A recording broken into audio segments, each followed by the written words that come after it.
going on? It's your boy Brandon Berg.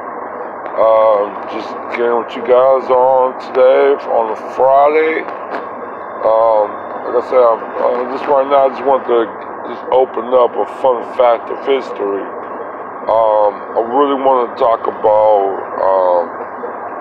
Sojourner Truth. Definitely a real powerful woman in history. Very, very powerful woman. She was born in slavery. She was born in the year 1797. Now, what would really make her really famed in history is she actually took, because she actually escaped slavery in 1826, if I'm mistaken, I think in Virginia. But she actually took her foreign master to court, and she actually won. Now the case in the Fugitive Slave Act, she actually won the case. Yeah, I think it was in 1828, because the slave masters had her infant son at the time. I mean, she escaped with her daughter, but she couldn't really get her son. So she waited 2 years, getting enough resources, and she took him to court and she won. And she was the first black person, not just the first black woman, but she was the first black person to actually go to court and actually successfully win against the Fugitive Slave Act. But she's also too was I think she passed away in November of 1881. But she was a real force in the abolition movement, because she was doing many things. Now they also said she was a real big woman's right advocate. But at the same time, she understands the plight of black people as a whole at that time. Yeah, she was a woman, but she's black first, and that's what many black feminists. That's the problem that they really have, or people that really want to talk about women's rights. You, in a country that have a color caste system, you cannot separate the two. Both definition distinction is very close and glued together. Like if you are a man, if you are a woman, but you are black, there's no separation in the distinction that what you are. You cannot separate. Well, I'm black, but I'm a woman, so I'm gonna go and identify being a woman. No, you are black first, because you're in a country of a color caste system and have a racial past of a slave economy that's based off the color of your skin. So and racism is still portrayed to some extent that's based off of your skin color. So you will always be black, and you will be identified as one, and as such. Unless there's a marketing scheme that they need to include you in. So they use your gender. And the thing about Sojourner Truth, I think her real name was Isabella Brumfield. And but the world just know her as a Sojourner Truth. But she was. I remember. I think it was 1856. If I'm not mistaken, 1856. There was an Ohio convention, women's convention in Ohio. She actually gave one of the most famous speeches of her time, and it's still relevant today, called Ain't I a Woman? And that speaks a very profound description of black woman is not looked at as a woman.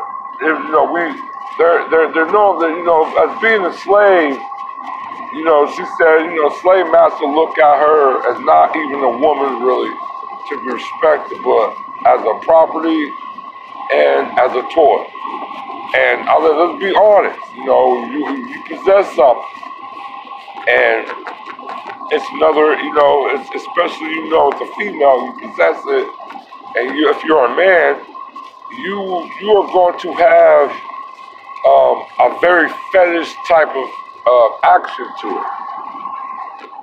And the trait is still alive and well. If you want to think about interracial couples and stuff like that, I tell people that's more of a fetish. That's not really love.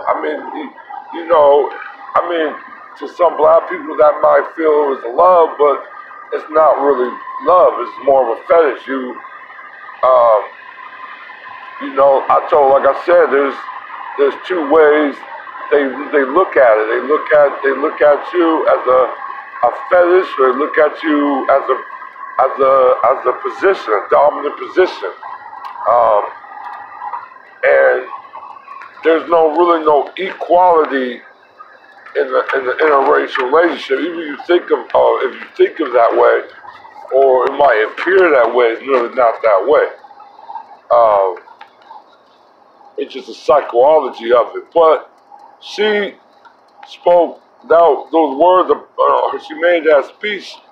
It was very critical acclaim, and she was definitely revered in the abolition movement and the women's rights movement, because she did speak about women's rights, but she focused more of the injustices and the inequality and just the plight of black people as a whole during that time, and in the era of slavery. So she basically was more focused on fighting for her people than really concentrating on a women agenda, because she knows that she's black first, and that's pretty much what it is.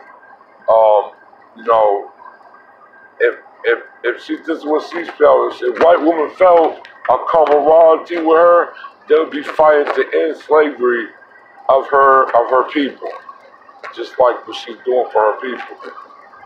If the white woman was not really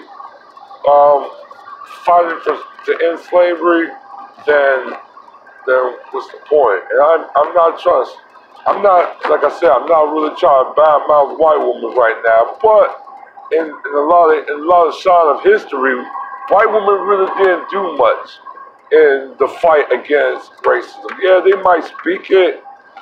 There's some that might speak it, but really, what have they really done?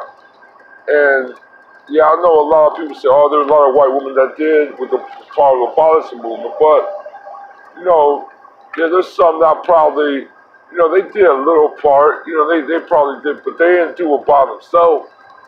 They normally did it along with their husband or along with their family. Normally, it's the white man somewhat taking some type of position in the abolition movement that the white woman basically kind of go on and went along with.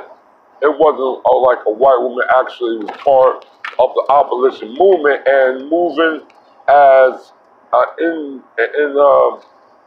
signatory or a sovereign entity going against slavery and part of them, and was a mega force in the abolition movement. So you have to critique what's really been brought. The thing about Sojourner Truth is she tried many times. She a lot of times she was very unsuccessful doing. But I know there was probably one of those plans, one of those attempts she did. She maybe just succeeded to some type of extent, but she really was trying to secure a land grant for a lot of black people, especially a lot of free people. And she will understand property is very important to acquire. Land is very important to acquire. And I say, like my family, my family own land in Texas. I think we used to have, I think after Cooper, the whole, we got majority of land. But Dad said he has a lot of land in West Texas, but I don't know if he really owned that or not, but he said he got some land in Paso, West Texas. But sick of handling, I'm just like to say, not all black women need to be just focused on women's rights. When you know it's racism and white supremacy and organized racism, you must understand that you are black first beforehand being a woman. Because they would not, white supremacists don't see a woman, they see black. So, like the same way with the children, they don't see a child, they see a black. They see black. And until we understand that plight, then a lot of incidents that's going on around this country, and maybe around the world, is going to keep happening. And this is what it is. But yeah, I definitely want to definitely give out a great humble shout out to Mrs. Sojourner Truth, a very, very proud, very, very revered, respected black woman, and I will say a true Candace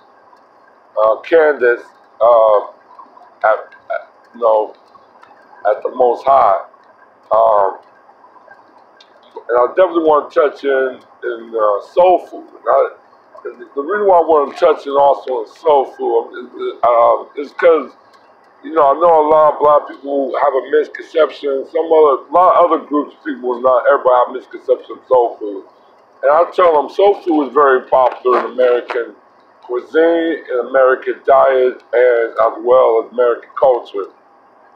There's a part of like a little bit of American culture got a little bit of soul food influence in it, like from the green bean, the corn roll, fried, the chicken fried chicken, the mac and cheese, the black eyed peas, the candy yams. I know there's we do the red, a lot of people ask, what about the red bean and rice? And the red bean and rice and stuff like that that's also coming from African and Native American cuisines. So corn on the cob and so forth and so forth. And this is the reason why they term it soul food, because during the 70s, or no, during the 60s, when there was a trip, a black awareness, a black pride, a black identity was kind of emerging, especially to the spin-off from James Brown, very classic single, classic song, I'm Black and I'm Proud. Soul was a great description of that movement, of that self-identity, that awareness, that pride. And that was the staple that it was used on the food that we ate, even though some was very unhealthy, and I do admit. But you can't change certain food, maybe certain food, or alter some food for at least a healthier diet. I understand that. Like I said, it came from slave plantation, so it came from the slavery era, where people was getting scraps, and shout out to a lot of the African women, African black women that was preparing meals for their families in those slave quarters, the food that they were given to, and they did a very spectacular job. Because, like I said, we did the food that we were given, we turned it into a masterpiece. Because obviously, people from the dumb society, they eat soul food. They actually come back and eat soul food. So that lets you know the creative and the genius that we are able to adapt to any environment and definitely make our food. Plus, it's a lot about spices. We are very known to spice our food, so spices is definitely a very part of basically how we cook. Um, there's a lot of groups that try to formulate it, but a lot of groups that just can't formulate. There's some things that they can cook, and there's some things that just can't cook. Um, but like I said, a lot of groups is trying to, figure it out.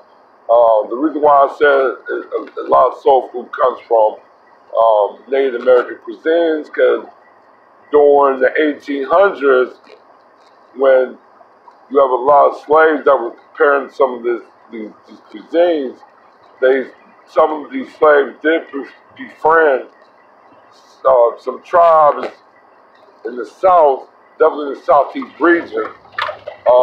There were many Native American tribes that was not part of the 5 civilized tribes. So you got many of the tribes that wasn't really part of the 5 civilized tribes or the 5 civilizations. Some of them some of them was pretty much independent. Some of them was pretty much fighting against white supremacy. So there was a division even among the natives at those times.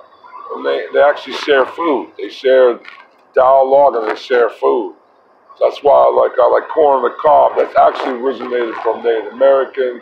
Okra, that's actually originated from a Native American dish.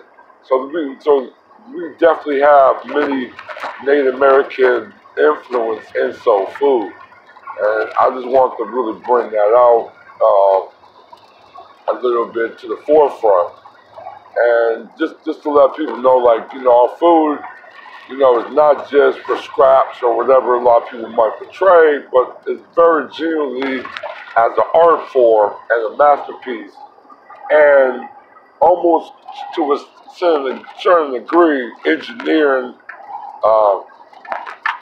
miracle. I don't think a lot of groups would have been able to take certain scraps and make it into a culture, a national culture, food culture, like soul food. So, but like I said, I know soul food restaurants didn't become big until the Great Migrations. That was during the 30s and around the mid 30s. Around the mid 30s, and around 40, when the Great Migration was started take place. Um, you had a lot of black people out the South. You see, for work, that's when a lot of soul food restaurants that was black owned started opening up to give a comfort food to a lot of people that left the South for the North. That was kind of like a comfort meal. Even showcased by Malcolm X in his interview recording with Alex Haley in 1963. So definitely a huge culture imprint of soul food. I definitely wanted to showcase that. But like I said, I'm gonna probably drop another video, maybe later on today, and maybe drop another one, another fun fact of history. I'm not really sure. I might drop just a random current event, but I'll see what happens though, and I'll see you guys over there. All right. Right.